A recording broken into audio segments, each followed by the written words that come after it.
সমুদ্র, ভালো আছো সবাই? জি মিস, আপনি কেমন আছেন? আমিও ভালো আছি। আমরা কিন্তু আজকে জলবায়ু পরিবর্তন অধ্যায়টা নিয়ে আলোচনা করব আমরা। এর আগের ক্লাসগুলো তোমরা কি সবাই দেখেছিলে? এর আগের ক্লাসগুলো তোমরা দেখেছিলে?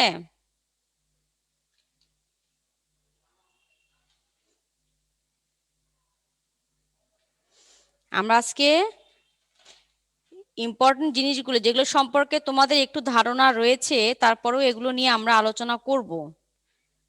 এর আগের ক্লাসে আমরা কিন্তু কি পড়েছিলাম বলো তো? জলবায়ু আবহাওয়া নিয়ে পড়েছিলাম।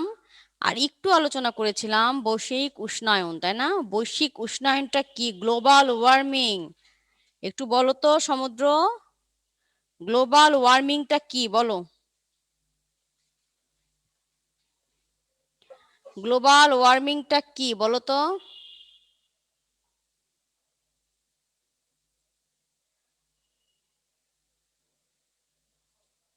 বলতে পারবে?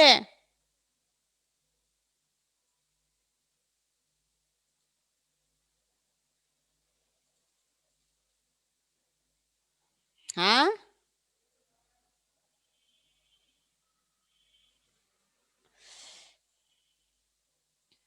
বলো গ্লোবাল ওয়ার্মিংটা কি? পারছেন না, তাই না? আচ্ছা, ভালো কথা। আমরা এখানে আলোচনা করব, সবাই মনোযোগ দিয়ে ক্লাসটা করবা, ঠিক আছে? আমরা কতগুলো জিনিস নিয়ে আলোচনা করব যেটা আমরা প্রতিনিয়ত আমরা এগুলো ফিল করি। এই সমস্যাগুলো আমাদের আসে সব সময়, আমরা দেখি, আমরা বুঝতে পারি। আমরা আজকে সেগুলো একদম কেন হয়, কি জন্য হয়, সেই জিনিসগুলো আমরা জানবো। আচ্ছা দেখো, প্রথমে তোমাদের আছে কি বৈশ্বিক উষ্ণায়ন। বৈশ্বিক উষ্ণায়নের ইংলিশটা কি? Global warming. দিন দিন যে আমাদের পৃথিবী তাপমাত্রা বেড়ে যাচ্ছে, এটাকে আমরা বলছি কি বৈশ্বিক উষ্ণায়ন, গ্লোবাল ওয়ার্মিং। এটার কারণটা কি এটা আমরা জানবো। এটার কারণটা হলো কি কার্বন ডাইঅক্সাইড আর মিথেন, মোট কথা কার্বনের পরিমাণ বৃদ্ধি। কারণ কার্বন ডাইঅক্সাইডের মধ্যেও কিন্তু কার্বন রয়েছে, আবার মিথেনের মধ্যেও কার্বন রয়েছে। এখন এই যে মিথেনের সংকেত কি জানো? কার্বন ডাইঅক্সাইড তো তোমরা জানো CO2, আর মিথেন হচ্ছে CH4। মিথেন, এখানেও কিন্তু কার্বন রয়েছে, এখানেও কার্বন রয়েছে। এই কার্বনটা কি করে? এই কার্বনের বৈশিষ্ট্য হলো তাপ ধারণ ক্ষমতা বেশি। এই মিথেনের কার্বন বলো, কার্বন ডাইঅক্সাইডের কার্বনই বলো, এগুলো কি তাপ ধারণ ক্ষমতা কিন্তু বেশি। সবাই শুনতে পাচ্ছো? সবাই শুনতে পাচ্ছো?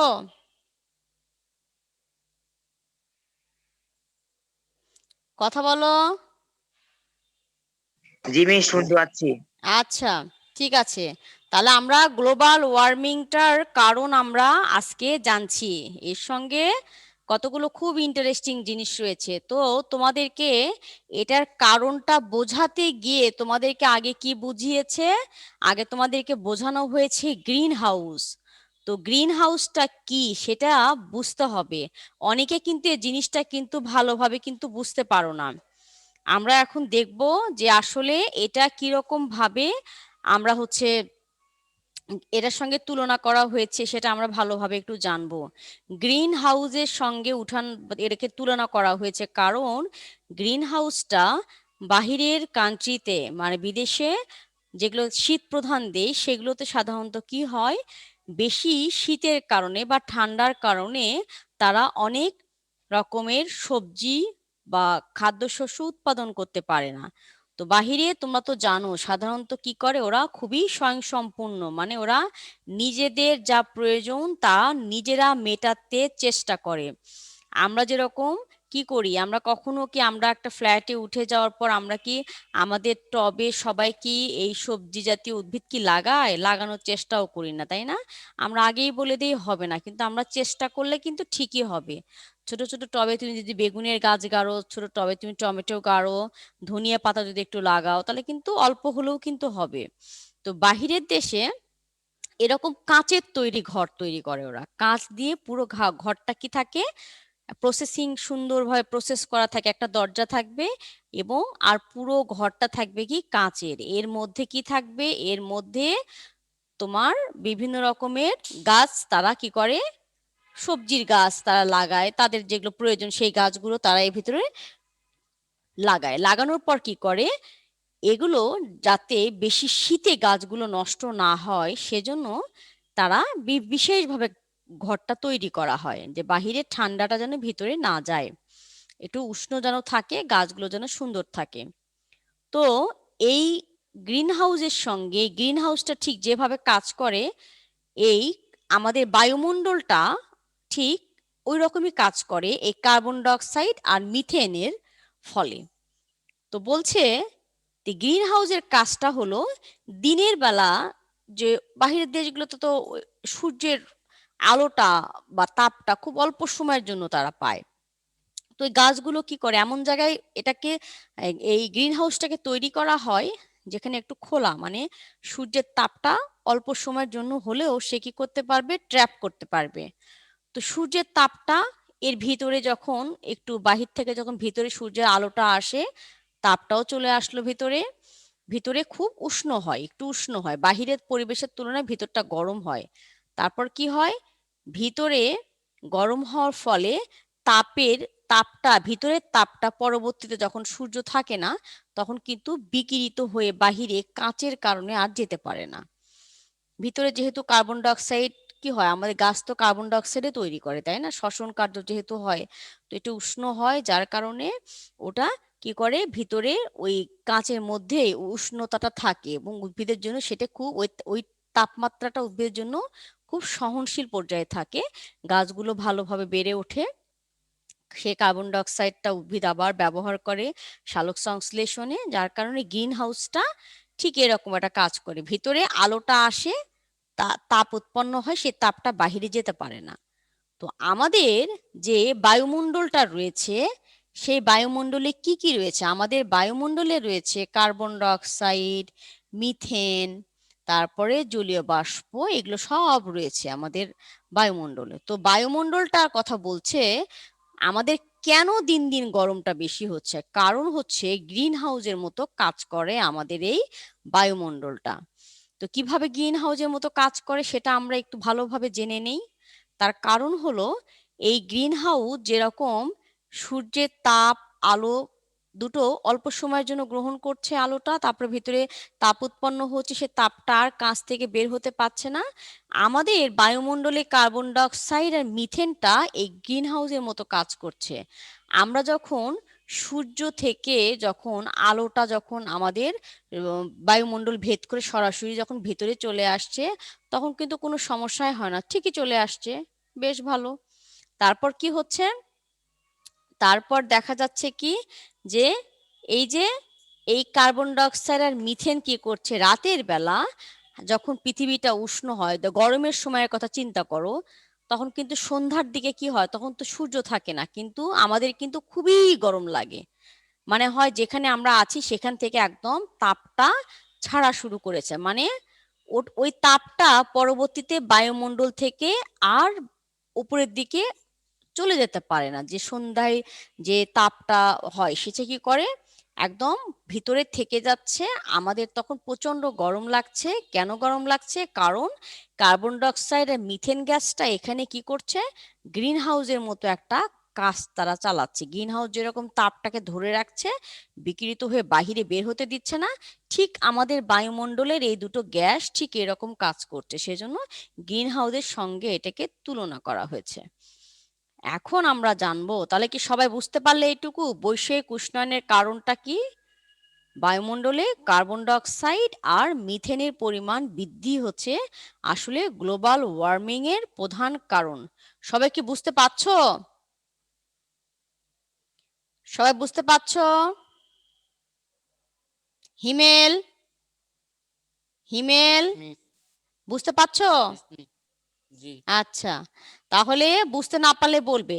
তাহলে আমরা কারণটা কিন্তু ভালোভাবে জানলাম, তারপরে গ্রিন হাউসটা কি সেটাও কিন্তু আমরা জানলাম। এখানে যেহেতু তোমাদেরকে এই বৈশ্বিক উষ্ণায়নে বোঝাতে গিয়ে গ্রিন হাউসের কথা এখানে উঠে এসেছে, তো তোমাদেরকে কিন্তু এর সঙ্গে সঙ্গতিপূর্ণ গ্রিন হাউসটাও জানতে হবে। এবং তোমরা কেউ মনে করবে না যে এটা আমাদের ক্লাস 7-এ পড়া হচ্ছে, পরীক্ষাটা হলো না বলেই এটা আমাদের জানা শেষ হয়ে গেল। এই গ্রিন হাউস কিন্তু তোমাদের পরবর্তী শ্রেণীতেও কিন্তু এটা নিয়ে কিন্তু কথা চলে আসবে। তো এটা সম্পর্কে একটা পরিষ্কার একটা ধারণা তোমাদের থাকতে হবে এই জন্য। আচ্ছা, এখন চলে আসি আমরা আমাদের মূল আলোচনায়।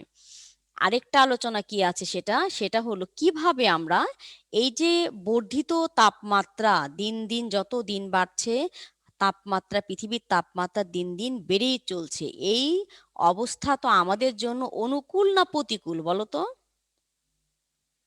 এটা আমাদের মতো জীবের জন্য এটা অনুকূল অবস্থা না প্রতিকূল অবস্থা? সমুদ্র, বলো। 122 রোল কে? কামরুল হাসান, বলো তো এটা আমাদের জন্য অনুকূল না প্রতিকূল? কেউ বলতে পারছো না? এটা আমাদের জন্য ভালো না খারাপ সেটা বলো। এটা আমাদের জন্য একটা প্রতিকূল অবস্থা, তাই না? বলো বলো। মাহমুদ হাসান, 199 রোল, তুমি কথা বলছো না কেন? বলো। মাইক্রোফোন ঠিক ছিল না। আচ্ছা, মাইক্রোফোনটা ঠিক করে নাও।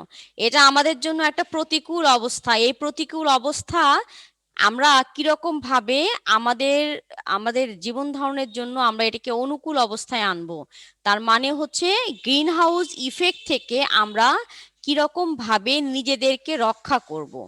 তো এখন এখানে দুটো কারণ দিয়েছে যে আমাদেরকে কার্বন ডাইঅক্সাইড মিথেনের দুটোর কি করতে হবে, উৎপাদন কমাতে হবে। তো উৎপাদন কমালে কি হবে, পরিবেশটা আমাদের জন্য সহনশীল হবে, তাপমাত্রাটাও আমাদের জন্য সহনশীল হবে।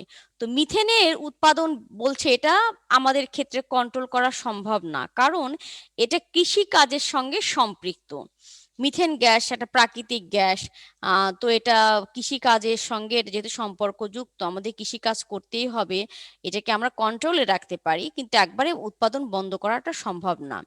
কিন্তু বলছে তোমার এই যে কার্বন ডাইঅক্সাইডটাকে কিন্তু আমরা কন্ট্রোল করতে পারি।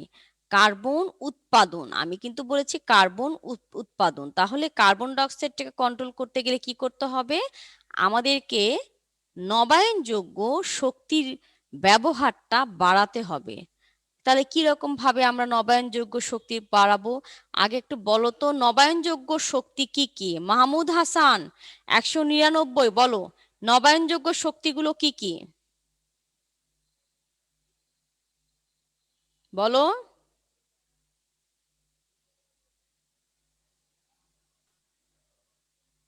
নবায়নযোগ্য শক্তিগুলো কি কি বলো।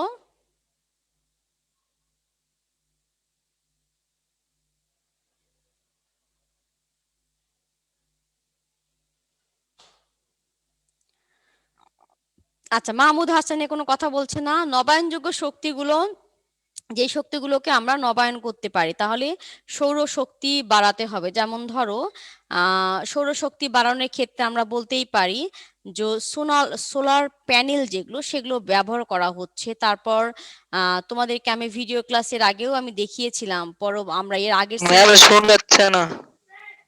কেন শোনা যাচ্ছে না?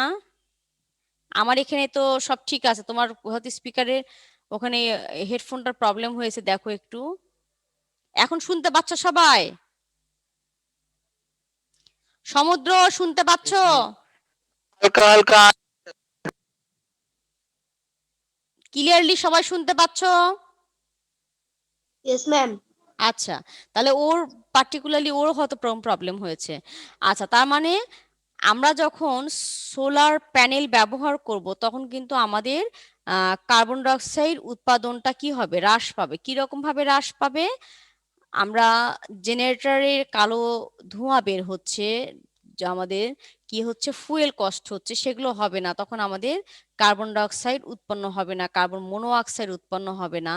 তারপর কি হবে, আমরা যখন কি করব, আমরা যদি সৌর চুল্লি ব্যবহার করি, সৌর চুল্লি কি তোমরা দেখেছো? সৌরচুল্লি কেউ দেখেছো? এখন কিন্তু ইন্ডিয়াতে কিন্তু ব্যবহৃত হচ্ছে, কলকাতায় অনেক জায়গায় ব্যবহার হয়। এরকম বাক্সে একটা বিপকেসের মতো থাকে ছোট্ট, হ্যাঁ, এরকম বিপকেসের মতো থাকে। সেখানে কি থাকে, এরকম বিপকেসের মতো থাকে। এটা ঠিক ঢাকনা, এটাকে ওপেন করা হয় একটা বাক্সের মতো, এভাবে খোলা হয়। আর এর মাঝে কি থাকে, কালো কালো একদম কালো রং করা থাকে। হুম, এর মাঝে কালো রং করা থাকে। এটা থাকে কি, কাঁচের তৈরি।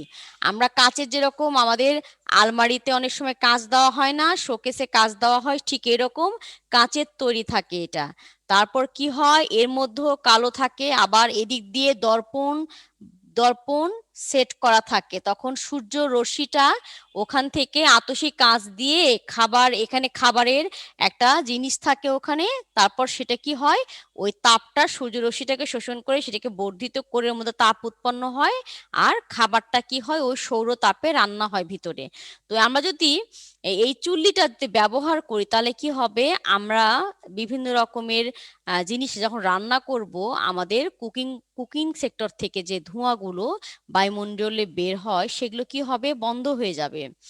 তারপর কি হবে, আমরা যদি ইলেকট্রিসিটির ক্ষেত্রেও আমি বললাম, তা আমরা এভাবে করতে পারি। তারপরে জলবিদ্যুৎ উৎপাদন, এটাও কিন্তু কার্বন ডাইঅক্সাইডটাকে কি করবে, উৎপাদন হ্রাস করবে। এরকম বিভিন্ন ভাবে আমরা বলতে পারি। মোট কথা নবায়নযোগ্য শক্তি।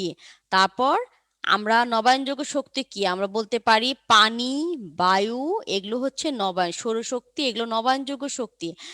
তাহলে এই শক্তিগুলোকে ব্যবহার বাড়ালে কার্বন ডাইঅক্সাইডের উৎপাদন বায়ুমণ্ডলে অনেকটা হ্রাস পাবে।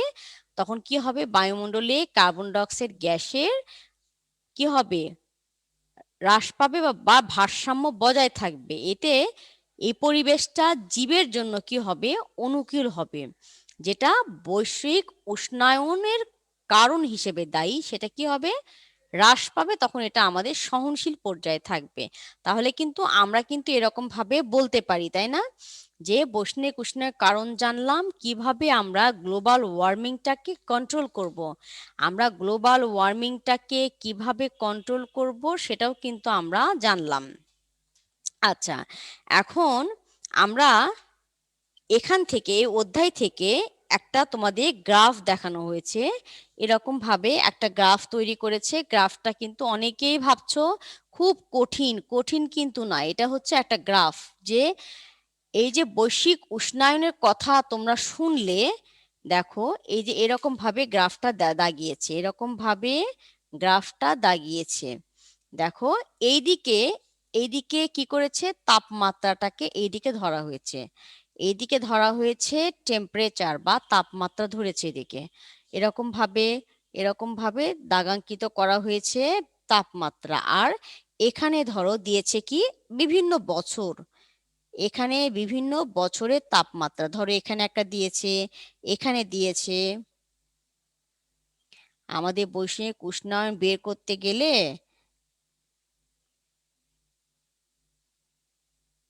দেখো 50 বছর পর পর এটাকে তোমার, যেহেতু জলবায়ুর ক্ষেত্রে ধরেছে, জলবায়ুর ক্ষেত্রে যেহেতু ধরেছে, জলবায়ুটা তো আর একদিনে পরিবর্তন হয় না। 30 বছর, 40 বছর, 50 বছর এরকম ভাবে কি করেছে, তারপর ধরেছে 2000, তারপর ধরলো ধরো 2050, এরকম ভাবে বিভিন্ন বছর ধরে নেওয়া হয়েছে। আর এই বছরগুলোতে সর্বোচ্চ তাপমাত্রা কত ছিল, আবার এই বছরের সর্বোচ্চ তাপমাত্রা কত, এরকম ভাবে দেখা গেছে কি, যে দেখা যাচ্ছে এই বছরের সর্বোচ্চ তাপমাত্রা হয়তো এটা, তাহলে এখানে দিয়েছে, এখানে এখানে দিয়েছে, এখানে দিয়েছে।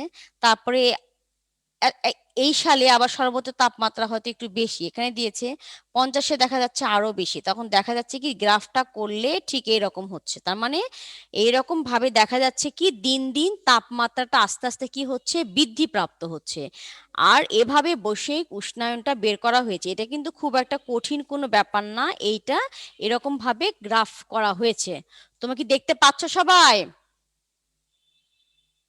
আচ্ছা, Yes, ma'am. আচ্ছা, তাহলে এরকম ভাবে এখানে তোমার বৈশ্বিক উষ্ণায়নের কারণ কিরকম ভাবে আমরা নির্ণয় করেছি, যেহেতু জলবায়ু এটা, সেহেতু এটা তো একদিনে আর হয় না, এটা অনেক দিন পর পর চেঞ্জ হয়। তবে তোমরা প্রতিনিয়ত শুনে থাকো যে আগে অনেকে তোমাকে বলে, তোমার দাদিরা বলে না যে আগে এত গরম ছিল না। তারা কিন্তু বলে যে এত গরম ছিল না, এখন গরমটা খুবই বৃদ্ধিপ্রাপ্ত হচ্ছে। তার মানে কি বেড়ে যাচ্ছে, তার মানে কেন বেড়ে যাচ্ছে আমরা কারণটা বললাম। কি করলে কমবে, যেরকম অনেকেই কি বলছে লকডাউনের কারণে আর যাই হোক পরিবেশ দূষণটা কিছুটা হলেও কমেছে, কারণ রাস্তায় গাড়ি ঘোড়া চলাফেরা কমেছে, মানুষের বিভিন্ন যন্ত্রাংশ ব্যবহার কমেছে, কনস্ট্রাকশনের কাজ কমেছে, পরিবেশটা কি হচ্ছে কিছুটা হলেও কি প্রাণ ফিরে পাচ্ছে। যেরকম ঢাকার ক্ষেত্রে তারা কিছুটা হলেও বায়ুর দূষণ কমাতে পেরেছে, এটা তারা নির্ণয় করেছে যে কিছুটা হলেও বায়ু দূষণের হার কমে গেছে। তাহলে আমরা বুঝতে পারলাম আজকে যে জলবায়ু পরিবর্তন অধ্যায়ে আমাদের পরবর্তীতে কি অংশগুলো আছে, এগুলো থেকে কি পড়তে হবে। এখান থেকে পড়তে হবে বৈশ্বিক উষ্ণায়নের কাকে বলে, বৈশ্বিক উষ্ণায়নের কারণ, কিভাবে আমরা এই গ্লোবাল ওয়ার্মিং বা বৈশ্বিক উষ্ণায়ন রোধ করতে পারি। এই জিনিসগুলো আমাদের কিন্তু ইম্পর্টেন্ট, এগুলো একটু তোমরা জেনে রাখবে ভালো করে। পরবর্তী ক্লাসে কিন্তু এগুলো টপিকসগুলো আরেকটু বৃদ্ধিপ্রাপ্ত হবে, তখন সেগুলো নিয়ে আরেকটু ডিটেলস তোমাদের পড়তে হবে। তখন যদি বলো যে আমি জানি না, তাহলে সবাই তোমাদেরকে বোকা ভাববে যে তার সপ্তম শ্রেণীতে কোনো কিছুই পড়েনি, কোনো কিছুই পড়েনি, শুধু বাসায় বসে থেকে গেম খেলেছেন। তো এগুলো আমাদের একটু ধারণা রাখতে হবে।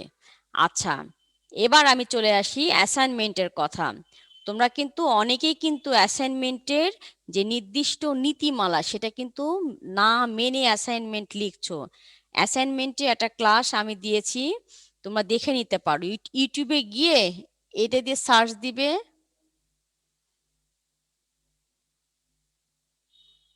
এটা দিয়ে সার্চ দিবে, দিলে পরে তোমরা অ্যাসাইনমেন্টে একটা ক্লাস পাবে। ক্লাসটা ভালো করে দেখে নিবে, তাহলে তোমাদের ছোট ছোট ভুলগুলো ঠিক হয়ে যাবে। ঠিক আছে, বোঝা গেল?